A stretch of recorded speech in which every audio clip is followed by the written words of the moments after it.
Assalamualaikum warahmatullahi wabarakatuh. Perkenalkan, nama saya Justiana Anggia dengan NIM 2102086.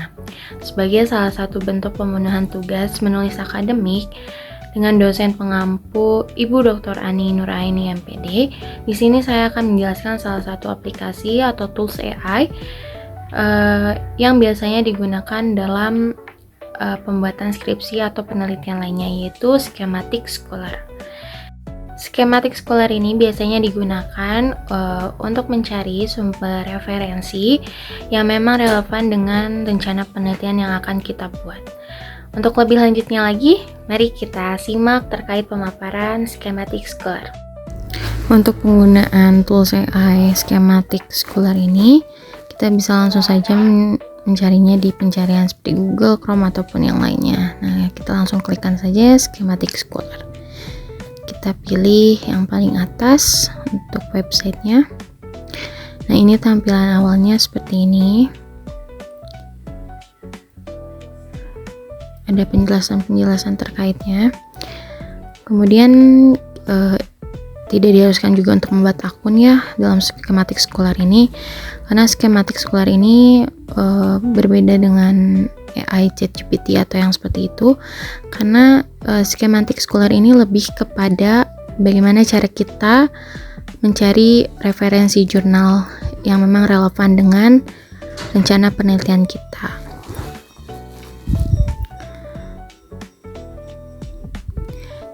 Jadi di sini nanti kita cukup mengetikkan saja kata kuncinya apa, kemudian kita bisa mencari memang referensi jurnal yang relevan gitu. Nah, seperti yang saya contohkan, misal kita mencari terkait strategi pembelajaran di sekolah dasar, kita langsung klik search saja, nanti akan muncul langsung beberapa ini jurnal yang memang relevan. Di sini kita juga bisa mencari bidang studi lainnya nih yang memang kita butuhkan.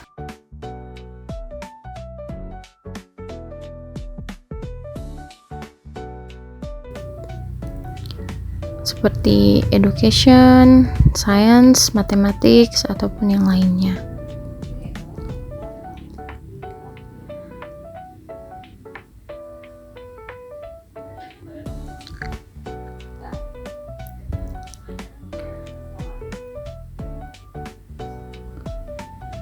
Kemudian ini ada jarak tahunnya gitu, jadi kita butuh referensi jurnal itu di tahun sekarang atau 5 tahun yang lalu atau dalam rentang waktu 10 tahun gitu. Jadi kita bisa memilihnya salah satu. Nah, kita klik saja. Kemudian ini ada autornya, kita mau yang mana pilih juga bisa. Kemudian jurnalnya juga kita bisa memilih salah satu gitu. Tapi saya di sini mencontohkan semua jurnal dulu, tidak memilih salah satu jurnal. Nah, kita bisa lihat-lihat dulu yang memang relevan dengan rencana penelitian. Nah, ini ada banyak ya sebenarnya, sampai 4 slide mungkin bisa lebih. Kemudian kita coba klik salah satu jurnal. Nah, yang ini, yang media pembelajaran di sekolah dasar. Itu ada beberapa fitur yang memang bisa kita gunakan ya. Misalkan view via publishernya itu kita akan diarahkan pada website yang memang mempublish jurnal tersebut. Nah, untuk lebih lengkapnya, misal kita ingin mengetahui juga jurnal apa tersebut, kita bisa klik saja dan mengarah ke websitenya. Ini juga kita bisa mengetahui bahwa jurnal itu sudah terindeks CITA atau Scopus atau bagaimana.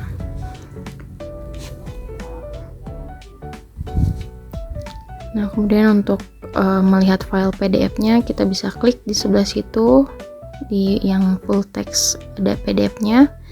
Kita juga bisa secara mudah mendownloadnya ya apabila memang jurnal tersebut dibutuhkan. Seperti ini teman-teman. kita bisa melihat dengan jelas jurnalnya.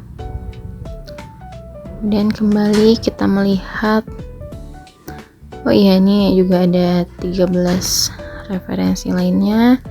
Kemudian ada juga paper yang memang relate dengan kata kunci yang kita ketik tadi, seperti itu. Kita bisa ini melihat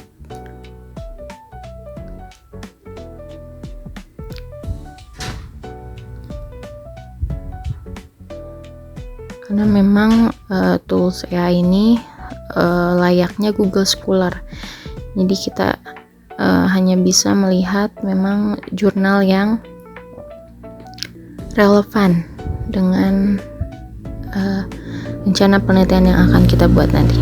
Kemudian kita klik jurnal lainnya untuk melihat sebagai contoh.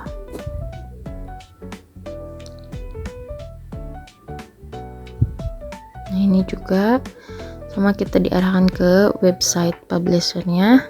Di sini juga diketahui ya, tadi mungkin terlihat bahwa sudah terindeks entah berapa, itu juga kita bisa melihatnya.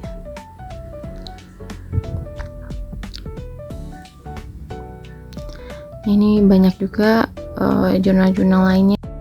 Nah, apabila tadi kita menuliskan kata kunci dengan bahasa Indonesia, sekarang kita mencoba dalam bahasa Inggris menuliskan kata kuncinya.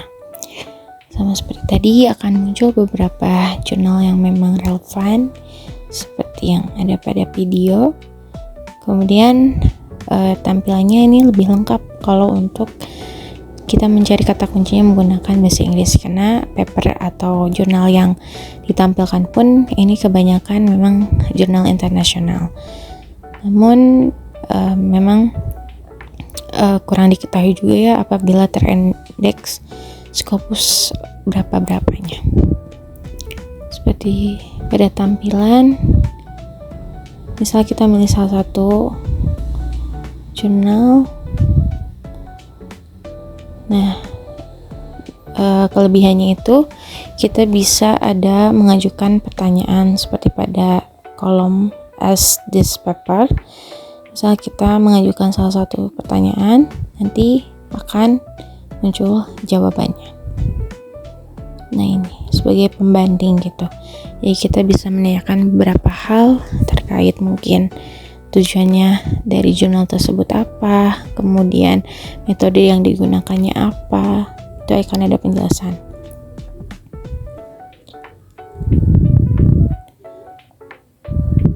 Nah, kita bisa mengajukan pertanyaan yang memang sesuai terdapat pada fiturnya, atau kita bisa mengajukan pertanyaan lain.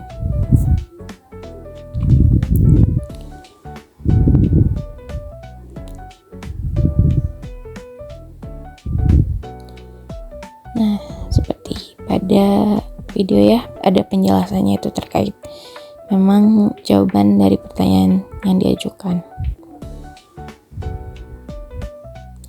Ini juga ada tabel yang memang terdapat dalam jurnal tersebut. Untuk hal lainnya, kita juga bisa melihat beberapa fitur-fitur yang memang tersedia dan kita bisa mengeksplornya secara gratis.